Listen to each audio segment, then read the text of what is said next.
2025 সালে পলিটেকনিকে ভর্তির আবেদনে কিছুটা পরিবর্তন এনেছে কারিগরি শিক্ষা বোর্ড।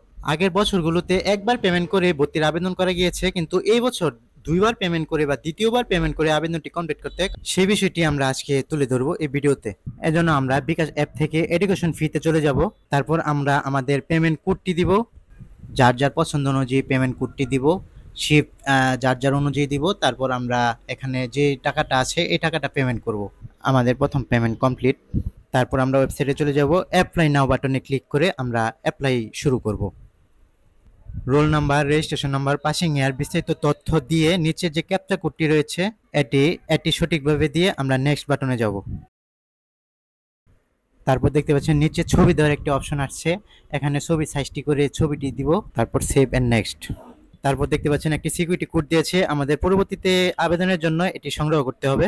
এরপর আমরা চলে যাব অ্যাপ্লিকেশন লগইনে, এখানে গিয়ে আমাদের পূর্ণাঙ্গ আবেদনটি কমপ্লিট করতে হবে। আমরা এখানে রোল নাম্বার, সিকিউরিটি কোড বিস্তারিত দিয়ে লগ ইন করছি। তারপর আমরা অ্যাপ্লাই নাও বাটনে ক্লিক করব।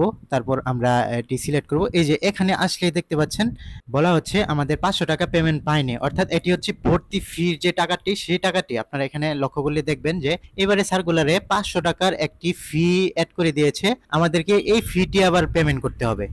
এখন আমরা আবারও চলে আসলাম বিকাশ অ্যাপে, এবং বিকাশ অ্যাপে এখানে আমাদের ফির যে পেমেন্ট কোডটি রয়েছে, আপনারা যে পেমেন্ট পদ্ধতির যে নির্দেশনাটি রয়েছে সেখানে এই কোডটি পাবেন। আমরা এখানে 500 টাকা পেমেন্ট করে আবার চলে যাব ওয়েবসাইটে। আমরা বিকাশে আবার 500 টাকা পেমেন্ট করে এখানে আসলাম, এখানে প্রোগ্রামটি সিলেক্ট করলাম। দেখতে পাচ্ছি এখানে হচ্ছে না, অর্থাৎ এখানে 2 থেকে 5 মিনিট অপেক্ষা করতে হবে। কিছুক্ষণ অপেক্ষা করেও যদি না হয়, আপনারা আবার রিলোড দিবেন। রিলোড দিলে দেখবেন যে এখানে পূর্ণাঙ্গ অপশনটি চলে আসছে। এরপর আমরা যার যার মতো বিস্তারিত আবেদন করে নেব। আপনারা দেখতে পাচ্ছেন আমাদের হাতে সময় কম, সেজন্য আমরা সংক্ষিপ্তভাবে দিয়েছি।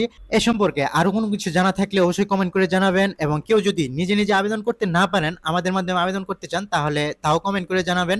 আমরা আপনার সাথে যোগাযোগ করে সুন্দর সঠিক নিয়মে আবেদনটি করে দিতে পারবো।